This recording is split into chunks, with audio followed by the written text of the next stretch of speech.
إن الحمد لله نحمده ونستعينه ونستغفره ونعوذ بالله من شرور أنفسنا ومن سيئات أعمالنا من يهده الله فلا مضل له ومن يضلل فلا هادي له أشهد أن لا إله إلا الله وحده لا شريك له وأشهد أن محمدا عبده ورسوله صلوات الله وسلامه عليه. أما بعد، يا أيها الذين آمنوا اتقوا الله حق تقاته ولا تموتن إلا وأنتم مسلمون. يا أيها الناس اتقوا ربكم الذي خلقكم من نفس واحدة وخلق منها زوجها وبث منهما رجالا كثيرا ونساء واتقوا الله الذي تساءلون به والأرحام واتقوا الله الذي تساءلون به والأرحام إن الله كان عليكم رقيبا. يا أيها الذين آمنوا اتقوا الله وقولوا قولا سديدا يصلح لكم أعمالكم ويغفر لكم ذنوبكم ومن يطع الله ورسوله فقد فاز فوزا عظيما.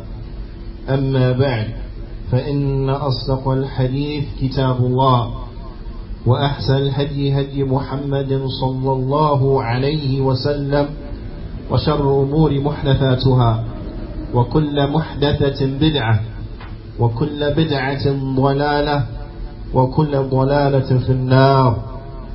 ثم أما بعد، يا عباد الله، الحمد لله على نعمة الإسلام والسنة. All praise and thanks belong to Allah for guiding us to Islam and for guiding us to the Sunnah. These are two blessings, two tremendous blessings. يا عباد الله، قال الله سبحانه وتعالى في كتابه الكريم: كتاب أنزلناه إليك مبارك ليدبروا آياته وليتذكر أولو الألباب. Allah subhanahu wa ta'ala, He says what means a blessed book. This is a book which we had revealed unto you, blessed. This is a blessed book in which we had revealed unto you, O Muhammad sallallahu alayhi wa sallam. لِيَدَّبَّرُوا آيَاتِهِ, so that its ayat, so that its verses may be contemplated over. وَلِيَتَذَكَّرَ أُولُو الْأَلْبَابِ, and so that those who have a mind, those who have a working intellect, they may reflect over it.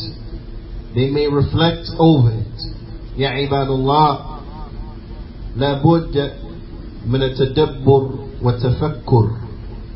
O servants of Allah, it is a must that we reflect over the Qur'an and that we deeply think about it, we deeply contemplate about the Qur'an. والقرآن, قال Allah subhanahu wa ta'ala, as relates to the Qur'an, Allah subhanahu wa ta'ala, He says: لو أنزلنا هذا القرآن على جبل لرأيته خاشعا متصدعا من خشية الله وتلك الأمثال نضربها للناس لعلهم يتفكرون. Allah subhanahu wa ta'ala, He says what means. And if we reveal this Qur'an down upon a mountain, then that mountain, it would have rent asunder, would have torn apart, would have crumbled out of the fear that Allah, out of the fear that it has for Allah subhanahu wa ta'ala, humbling itself, and out of the fear that it has for Allah subhanahu wa ta'ala. Allah subhanahu wa ta'ala, He says, وَتِلْكَ الْأَمْثَالُ, and these similitudes, these parables, we put them forth, نَضْرِبُهَا لِلنَّاسِ, we put them forth for the human beings, لَعَلَّهُمْ يَتَفَكَّرُونَ, so that they may think, they may reflect, they may contemplate about the book of Allah Azza wa Jal. The Qur'an It is from Allah Azza wa Jal. Contemplate ya ibad. Contemplate. There is no misguidance that can remain when the Qur'an is properly applied. There is no misguidance that can remain when the Qur'an is applied properly. This Qur'an is from Allah subhanahu wa ta'ala. Allah subhanahu wa ta'ala, He says, أَفَلَا يَتَدَبَّرُونَ الْقُرْآنِ. Do they not contemplate about the Qur'an? Do they not contemplate and deeply think and reflect about the Qur'an? وَلَوْ كَانَ مِنْ عِنْدَ غَيْرِ اللَّهِ لَوَجِدُوا فِيهِ اخْتِلَافًا كَثِيرًا. Had this Qur'an been from other than Allah, you would have found therein much contradictions. Had this Qur'an been from other than Allah, you would have found therein much contradictions. There's no contradictions inside the Qur'an, because this Qur'an is from Allah subhanahu wa ta'ala. Knowing that this is the speech of Allah Jalla wa'ala, knowing that this is the speech of Allah Jalla wa'ala, أَفَلَا يَتَدَبَّرُونَ الْقُرْآنِ. Will they not then contemplate over the Qur'an? There is a very small chapter inside of the Qur'an. All of us, or the vast majority of us, know this chapter. It is a chapter that if we reflect on, it gives us the equation to success. Allah subhanahu wa ta'ala, He says, Bismillah ar-Rahman ar-Rahim, wal-'asr, inna al-insana lafi khusr, illa alladhina amanu wa 'amilu s-salihat, wa tawasaw bil-haqq, wa tawasaw bis-sabr. Allah subhanahu wa ta'ala inside of the surah, كما قال إمام السعدي رحمة الله عليه, أقسم تعالى بالعصر. Allah subhanahu wa ta'ala, He swears by al-asr. والعصر كما قال الحافظ, كما ذكر الحافظ ابن كثير في تفسيره, العصر الزمان. That what is meant by al-asr here, it means الزمان, the time. الذي يقع فيه حركات بني آدم. That time frame in which the children of Adam, they do what they do therein. They perform their actions therein. من خير والشر, whether those actions are good or those actions are evil. قال إمام السعدي رحمة الله عليه, أقسم تعالى بالعصر الذي هو الليل والنهار. Allah swears by al-asr. And al-asr, what is intended by it is the night and the day. Or in other words, time. Time. محل الأفعال العباد. The place or when the human beings, they do their actions therein. Where the human beings, they perform their actions therein. وكما ذكر الحافظ ابن كثير, من خير أو شر, from either good or evil. أو من خير والشر, from good and evil. That time frame in which the human beings, they perform their actions therein. محل أفعال العباد وأعمالهم, the place where the human beings, they do their deeds, where they do their actions, where the actions are carried out. أن الإنسان, أن كل إنسان خاسر. Allah subhanahu wa ta'ala, He informs us, He swears by the time, He swears by the time that all human beings are lost. All human beings are lost. Well, khasir, and what is meant by loss, because sometimes we hear loss, something may come to our mind that's not necessarily what is intended, or a fraction will come to our mind of that which is intended. When we say loss, Imam al-Sa'di, he clarifies, he says, al-khasir, the loser, the one who loses, ضد الرابح, he's opposite of the one who is successful, who gets a profit. The one that's rabih, he gets a profit. He does something and he gets a profit in return. As opposed to the one that's khasir, a loser, he does something and he comes up at a loss. He gets no profit. He comes up at a loss. So human beings, all of them, they are in a state of loss. Wal khasara, loss. Imam al-Sa'di, he explains to us, maratib, muta'addida, mutafawita. That loss, it is of various types and of various levels. Not all loss is the same. قد يكون خسارا مطلقا. It could be that he loses and he is a loser across the board. He is a loser, period. Who is this one who is a loser, period? Who is this one who loses? He does things and then he comes up a loser. He does things, he put forth action and he comes up wanting. He's a loser. Who is the loser? The one who loses ultimately. He says, كالحال من خسر الدنيا والآخرة وفاته النعيم واستحق الجحيم ويستحق الجحيم. He said that the loser is the one who, the ultimate loser, he is like the one who loses the dunya and the akhirah. He loses the life of this world and the hereafter. How many individuals are like this? And this is the case of the one who chases the dunya. The one who chases after the dunya, you will find he will be an ultimate loser. Why? Because you'll never grab all of the dunya. La yumkin. It's not possible.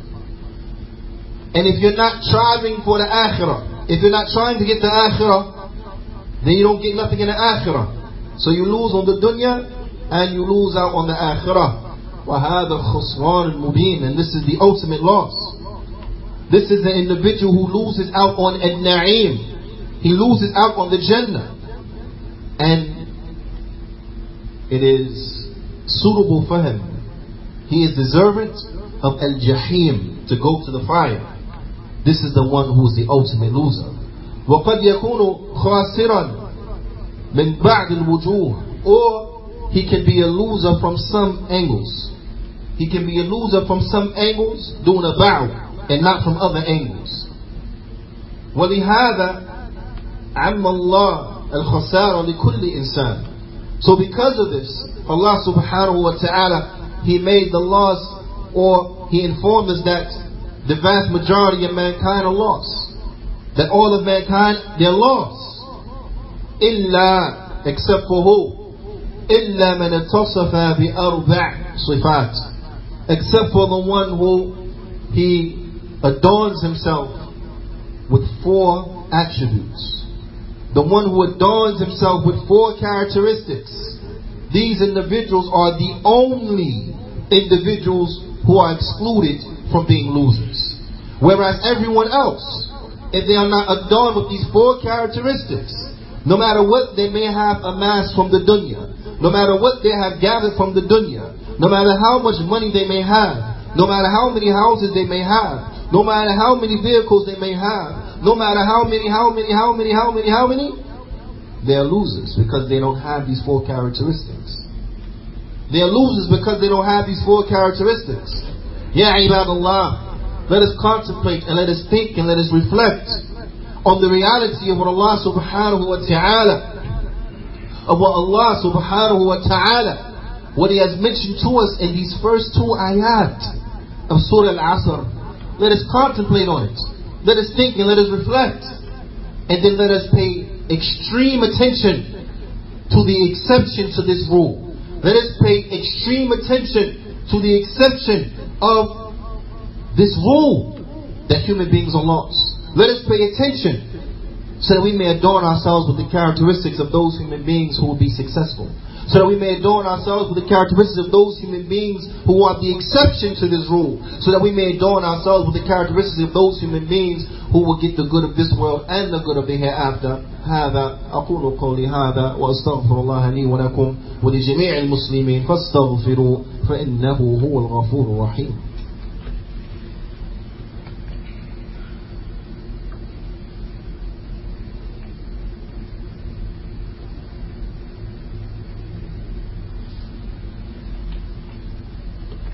بسم الله والحمد لله والصلاة والسلام على رسول الله وبعد.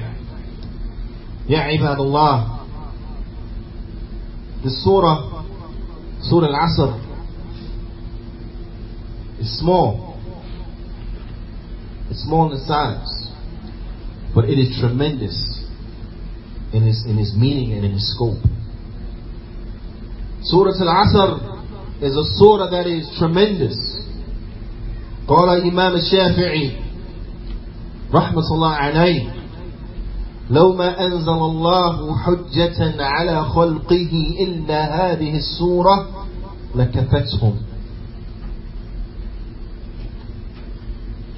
وقال إمام الوادعي المعنى, that the meaning of the statement of Imam al-Shafi'i لكفتهم أي لوسعتهم. Imam al-Shafi'i, he mentions, he said that if Allah only revealed this chapter, then it would have been enough. If Allah only revealed this chapter as a hujjah upon mankind, it would have been enough. What is meant by enough, as Imam al-Wadi'i, Imam Muqbil al-Wadi'i, rahmatullah alayhi, he mentions that the meaning of لَكَفَتْهُمْ أي لَوَسَّعَتْهُمْ, meaning it would have covered much. It would have covered much. This is how tremendous this surah is. So I want us to contemplate over the exception. I want us to contemplate over the exception, and then we will get an understanding of this statement of Imam al-Shafi'i, an understanding of the clarification and the explanation of that statement by Imam al-Wadi'i that would have covered much. قال إمام السعدي رحمة الله عليه إلا من اتصف بأربع صفات, except for the one who adorns himself with 4 characteristics. Al-Iman, the first one, Iman, because Allah Ta'ala says إلا الذين آمنوا, except for those who believe. Al-Iman, Al-Iman بما أمر الله بالإيمان به, that we have faith, true faith in that which Allah has commanded us to believe in. That we have true faith in that which Allah subhanahu wa ta'ala commands us to believe in. And faith, ya ibad, Iman is not just that which is restricted to the heart, but as the ulama, as the a'imma min ahl sunnati wal jama'ah, they explain, al-Iman al-nutq bil-lisan, العمل بالأركان, الاعتقاد بجنان, يزيد بطاعة الرحمن وينقص بطاعة الشيطان. That Iman, it comprises of a statement of the tongue. Iman comprises of a statement of the tongue, actions upon the limbs. Naam, actions upon the limbs. For an example, if an individual believes in Yawmul Qiyamah, an individual believes that he will stand in front of Allah subhanahu wa ta'ala and be questioned about what he did in his life, that he will be judged by Allah subhanahu wa ta'ala, so that if he oppressed someone, he would have to pay it back. If someone oppressed him, then he will get his right back, and so on and so forth. If a person truly believed in Yawmul Qiyamah, he would, one, prepare for it. He'll get himself ready. Al-Isti'dad. He'll get himself ready for what? For Yawmul Qiyamah. Because he knows he's going to stand in front of Allah subhanahu wa ta'ala. Likewise, another example from this one is that it will have an effect upon what he does. So he's not going to do certain things. He's going to refrain from doing certain things. Why? Because he knows that he will be judged. He knows Allah is going to ask him about it. Another example from this is that when things are done to him, yes, he will take grievance by it. We human beings, he may be hurt by it, he may be saddened by it, and so on and so forth. But it will always be in his level. Why? Because he knows that what? There's Yawmul Qiyamah. So whoever has taken from me today, he's just going to repay me tomorrow. Whoever oppressed me today is going to repay me tomorrow. Whoever took my right today, I'll get it back tomorrow. So therefore, he's not going to sweat it for so much. If he gets it back now, alhamdulillah, that's better for the one who oppressed him. But if he get it back later, Alhamdulillah, he gets it back later, and that's probably better for him. That he gets it back on the day where there's no money, there's no helping out from friends and kids and kin. So it's probably better for him, he gets it back later. So he says, no problem, wait. Hasbi Allah wa ni'mal wakeel. Have to have iman. وَلَا يَكُونُ إِيمَانٌ بِدُونِ الْعِلْمِ. And there is no faith without knowledge. نعم. كيف تؤمن بشيء تجهله. How can you believe in something you're ignorant about it? كيف تقيم بالشيء تجهله. How can you establish something you don't know about it? If you don't know what it is, how do you know what to establish? How do you know how it's supposed to be established? Naam. So we have to have knowledge. We have to have ilm. فَهُوَ فَرْعَ عَنْهُ وَلَا يَتِمُّ إِلَّا بِهِ. So it is a branch from it, or it's something that emanates from it, is connected to it, and it's not complete without it. It's not complete without it. So let us question ourselves. And always, we want to question ourselves. Naam. We want to focus on ourselves, question ourselves. Where are we with regards to this? How are we trying to learn? How are we trying to learn? And that which Allah subhanahu wa ta'ala has commanded us to believe in. The proper belief in Allah, in His angels, in His books, in His messengers, in the day of judgment, in qadr, khayrihi wa sharrih, having the proper aqeedah. How much of this are we really trying to learn? Because these are the things that we've been commanded to believe in. وَعَمِلُ الصَّالِحِ. And righteous good deeds. Have to adorn ourselves with performing righteous good deeds. إِلَّا الَّذِينَ آمَنُوا. Except for those who believe. وَعَمِلُوا الصَّالِحَاتِ. And those who do righteous good deeds. We have to do righteous good deeds, ya ibad. It's not enough that a person believes in La ilaha illallah wa Muhammadan Rasulullah. It's not enough. But he must take that belief and couple it with actions. So not just he believes in Tawheed, but he implements the Tawheed. He implements the Tawheed. He acts in accordance to Tawheed. He lives his life upon it, Tawheed. Not just he acknowledges the fact that the Prophet ﷺ is the messenger, but what? But that he believes in the Prophet ﷺ. He follows the Prophet ﷺ, that he's upon the sunnah of the Prophet ﷺ. لماذا؟ لأنه هو رسول الله. Because he is the messenger of Allah sallallahu alayhi wa sallam. So we have to do righteous good deeds. وَهَذَا الشَّامِلُ. The Shaykh, he says that this is encompassing الْأَفْعَالُ الْخَيْرِ كُلَّهَا. It encompasses all the righteous good deeds. الظَّاهِرَةِ وَالْبَاطِنَةِ. Those that are external and those that are internal. الْمُتَعَلِّقَ بِحُقُوقِ اللَّهِ. Those deeds that are connected to the rights of Allah. وَحُقُوقِ الْعِبَادَةِ. And those deeds وَحُقُوقِ عِبَادِهِ. And those deeds that are connected to the rights of His servants. Al-wajib wal-mustahab. Those deeds that are obligatory and those deeds that are recommended. All of this enters into righteous good deeds. وَتَوَاصُلْ بِالْحَقِّ. And that he calls others to the truth. وَتَوَاصُلْ بِالْحَقِّ. And he calls others to the truth. الَّذِي هُوَ الْإِيمَانُ وَعَمَلُ الصَّالِحِ. That truth, then that is the proper belief in righteous good deeds. يُوصَى بَعْضُهُمْ بَعْضًا بِذَلِكَ. That they encourage or that they give each other advice to do this. They give each other advice to do this. وَيَحِفُّهُ عَلَيْهِ. And that encourages him to do it. وَتَوَاصُلُ الصَّبْرِ. And that he encourages one another. They encourage each other to be patient.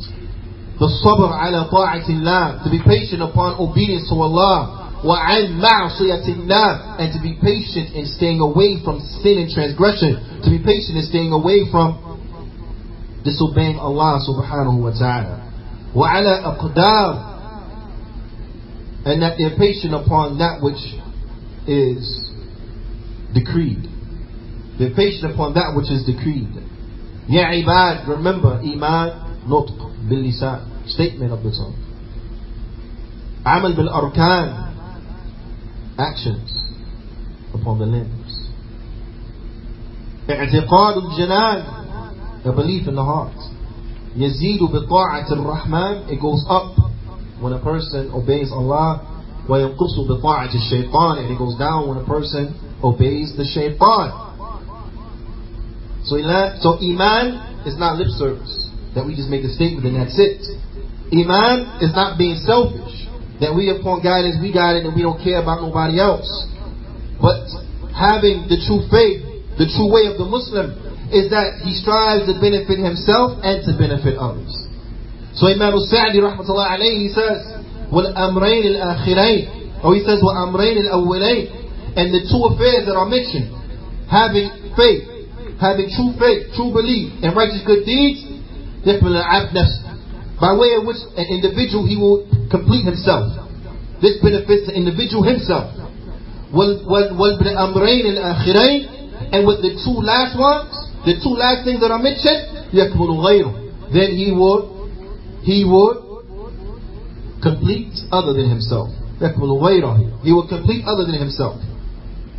فَبِالتَّكْمِيلِ الْأُمُورِ الْأَرْبَعِ, so by him completing all of these four affairs, adorning himself with these four attributes and these characteristics, يَكُونُ الْعَبْدِ,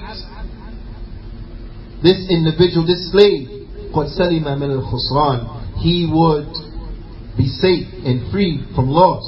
وَفَازَ بِالرَّبْحِ الْعَظِيمِ, and he will achieve a tremendous, a great, outstanding return on his investment. So let us invest in ourselves by believing properly and acting in accordance with that, with bringing forth the righteous good deeds. And let us invest in others by calling them to the truth and by calling them to being patient, by reminding ourselves and others to be patient, by being steadfast upon patience, because patience, bila shak wa bila rayb, is needed at each of these levels. When a person is seeking knowledge so he knows how to believe correctly, when a person is performing the righteous good deeds, he's going to need patience. When a person is calling people to that which is good from the proper belief and the performing of righteous good deeds, he's going to need patience. So we need patience at every step and at every stage. So let us invest in ourselves and let us invest in others. Let us take a lesson and admonition from this tremendous surah, Suratul Asr. Let us reflect over the Qur'an so that we may see that change inside of our lives. Bi-idhnillahi ta'ala. فَأَقِيمُوا الصَّلَاةَ.